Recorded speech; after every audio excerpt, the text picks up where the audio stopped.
It was a mixture of practical and theory. The practical side saw us creating a weekly newspaper, which we then assessed on, and we did that over about 8 weeks.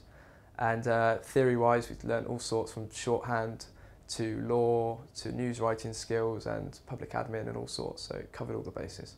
We did this story about the council budget. Obviously the council budget is huge, and there was a huge kind of riot which went on down there because they did huge cuts to respite care, and a lot of disabled campaigners turned up, and people were ejected from the public gallery. First time in history I think police have been called into a council chamber. So we had people down there live blogging it and things. It made good coverage for the website of our paper and the actual print product, which was on deadline that day. So we were frantically typing up the story. It was really good. It was a real world experience, but we got marked in it. We got really good grades. Did quite a lot of work placements. Spent a few weeks, 4 weeks in total at Sky News, working with their online team, which was good because I went away with a reference and for the graduate scheme. And I got a lot of bylines.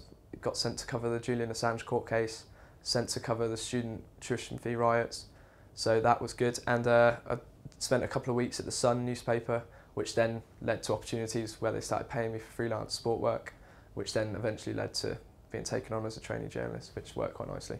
But I've done bits and bobs as well in local newspapers. I spent some time at the Manchester Evening News, and I spent some time down in Cardiff working for Trinity Mirror down there as well. So it was a good mixture, like a bit of online, bit of newspapers, bit of design, so it kept me busy certainly.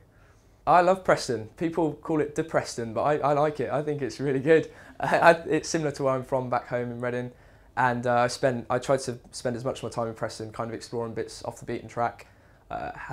Set up a local website called Blog Preston, and that was kind of covering Preston. So I think because I did that, I got to explore bits that most students didn't. So I think I was lucky. I start at the Sun in a couple of weeks' time, and I'll be spending 2 years on their graduate scheme.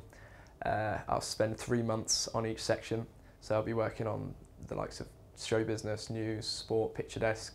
I'll also be shipped out to a regional for a couple of months, so I'll spend 2 months in either Glasgow or Ireland. And then after that 2 years is up, I'll have a contract considered, and hopefully they'll take me on as a full-time journalist. That's the dream.